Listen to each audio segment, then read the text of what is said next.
Hello guys, आपका मेरे channel smart study में स्वागत है। 22 जुलाई 2022 को एक सर्कुलर आया है जिसमें 6 to 8 के सिलेबस के बारे में बताया गया है। जैसे कि 6 to 8 का सिलेबस पहले भी आ गया था, लेकिन वो बहुत ज़्यादा कंफ्यूजन क्रिएट कर रहा था, इसीलिए स्टूडेंट्स को वो सिलेबस समझ ही नहीं आ रहा था। इसीलिए डिपार्टमेंट ने दोबारा एक ऐसा लिंक दिया जिसमें एकदम अच्छे से सिलेबस को समझाया गया है। तो आज हम क्लास 8 के सिलेबस को देखते हैं और उसको अच्छे से समझते हैं। तो आइए देखते हैं, आज हम देखते हैं साइंस का सिलेबस। क्लास 8 का जो साइंस लेवल 2 का सिलेबस है, थोड़ा सा समझना आप लोगों के लिए ज़रूरी है क्योंकि ये इतना आसान नहीं दिया गया है। सिलेबस में देखो क्या कहा गया है, सजीव जगत दे दिया गया है। चैप्टर 1 जो है सजीव जगत नहीं है, लेकिन यहाँ पे उन्होंने दे दिया गया है यूनिट।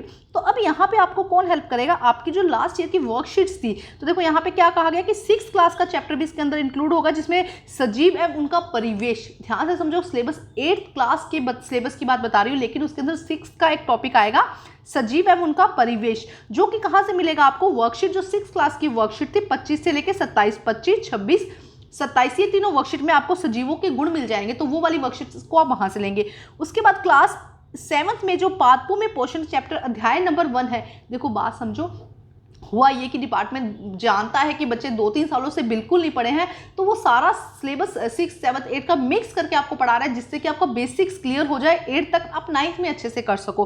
तो अब देखो यहाँ से क्या है, मृतजीवी या मृतजीवों के पोषक तत्वों में पुनरावृत्ति भाग 1। तो इसके लिए आपको क्या करना पड़ेगा, क्लास 7 की जो 12 और 13 वर्कशीट्स है, 12 और 13, ध्यान से देखो क्या कहा गया है। इन वर्कशीट्स को आप जरूर देखिएगा कि बहुत इंपॉर्टेंट और बहुत अच्छे से मेरे चैनल पर आपको हर एक वर्कशीट बहुत अच्छे से समझाई हुई मिलेगी। एक बार आप देख लोगे आपको कोई कंफ्यूजन नहीं रहेगी। उसके बाद देखो क्लास 8 का जो चैप्टर 2 है वो आपके सिलेबस में आ रहा है, मतलब कि आपकी बुक में से सिर्फ एक ही चैप्टर है, चैप्टर नंबर 2 सूक्ष्म जीव मित्र एवं शत्रु आपके सिलेबस में आ रहा है। लेकिन 6th और 7th के कुछ टॉपिक्स भी आपके पास आ रहे हैं जो कि वर्कशीट्स के रूप में आएंगे। ठीक है, अब यहाँ पे वर्कशीट देखते हैं हम कौन कौन सी आने वाली है। वर्कशीट देखो क्लास 8 की वर्कशीट कौन सी है, 2 से लेकर 13 तक की और 23 और 24 वर्कशीट। ध्यान से देखो 2, 3, 4, 5, 6, 7, 8, 9, 10, 11, 12, 13 ये सारी वर्कशीट्स आएंगे। उसके बाद में 23 और 24 वर्कशीट भी आपके सिलेबस में आएगी।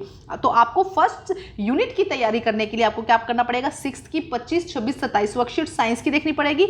उसके बाद जो 7th की है वो 12 और 13 वर्कशीट देखनी पड़ेगी, और जो 8th क्लास की है ये सारी वर्कशीट्स देखनी होंगी। उसके बाद देखो क्या कहा गया है, नेक्स्ट है पदार्थ। अब नेक्स्ट यूनिट ले लिया इन्होंने पदार्थ, इसमें भी 6th का एक टॉपिक दिया गया है, चैप्टर 2 का भोजन के घटक, जिसके अंदर स्टार्च की उपस्थिति के बारे में पता चलना था। उसके बाद चैप्टर 5th में दिया गया है अम्ल एवं क्षार, इसके बारे में आपको पढ़ना है। और क्लास 8 का एक टॉपिक है इसके अंदर धातु और अधातु, ये आपको पढ़ना है। देखो ध्यान से, कंफ्यूज मत हो, बिल्कुल भी कंफ्यूज मत हो, क्योंकि हाँ कंफ्यूजन अभी भी क्रिएट हो रही है, लेकिन अभी नहीं होना है। अभी उन्होंने साथ में वर्कशीट्स दे दी कि हाँ आप ये वर्कशीट देखो, और देखो वर्कशीट में बहुत सारे क्वेश्चन है, डायरेक्ट क्वेश्चन आपके सिलेबस में आ सकते हैं, इस बात का आप ध्यान रखिए। तो 6th की वर्कशीट्स कौन सी देखनी है आपको, 3rd and 5th, 3rd, 4th, 5th worksheet देखिएगा। साइंस की हर सब्जेक्ट की आपको पता चल जाएगी, आप इस टॉपिक से रिलेट कर पाओगे। इसके बाद क्लास 7 की देखिए 14 to 17, मतलब 14, 15, 16, 17 जो वर्कशीट्स है वो अम्ल, क्षार और लवण से रिलेटेड होगी। और क्लास 8 की 14 से लेके 22, मतलब 14, 15, 16, 17, 18, 19, 20, 21, 22 ये सारी वर्कशीट धातु एवं अधातु से रिलेटेड है। बहुत सारे क्वेश्चन है, आपको बहुत हेल्प मिलेगी, आप जरूर पढ़िएगा, आपको बुक से ज्यादा आंसर, बुक से ज्यादा क्वेश्चंस वहां पर मिल जाएंगे। तो ये चैप्टर हो जाएगा, ये सेकंड यूनिट हो जाएगी। यूनिट वाइज दिया गया है, इसके अंदर चैप्टर वाइज नहीं दिया गया। अब 3rd देखो क्या कहा गया है, 3rd में यहाँ पे एक बात दी गई है, गतिशील वस्तु, लोग एवं विचार, मतलब कि जो चैप्टर 11 है, मतलब आपका सेकंड चैप्टर आया। देखो अब ध्यान से देखो, 8th क्लास की अगर हम बात करते हैं तो सेकंड चैप्टर आया, 4th चैप्टर आया, और अब दिया गया है इन्होंने 11th चैप्टर। तो ये डायरेक्ट 3 चैप्टर आपके सिलेबस में आ रहे हैं, लेकिन उन्होंने ये भी कहा है कि 6th क्लास का सिलेबस आपको लेके चलना है साथ में।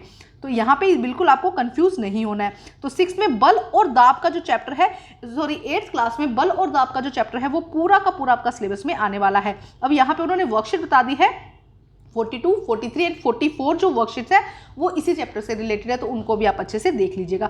तो ये है सिलेबस, 30 सितंबर से पहले टर्म है, ये है मिड टर्म तक आपका सिलेबस। अब आगे देखो, आगे का पूरा सिलेबस दिया जिसको हम बाद में देखेंगे, अभी सिर्फ हम टर्म 1 का सिलेबस देख रहे हैं। Thank you guys.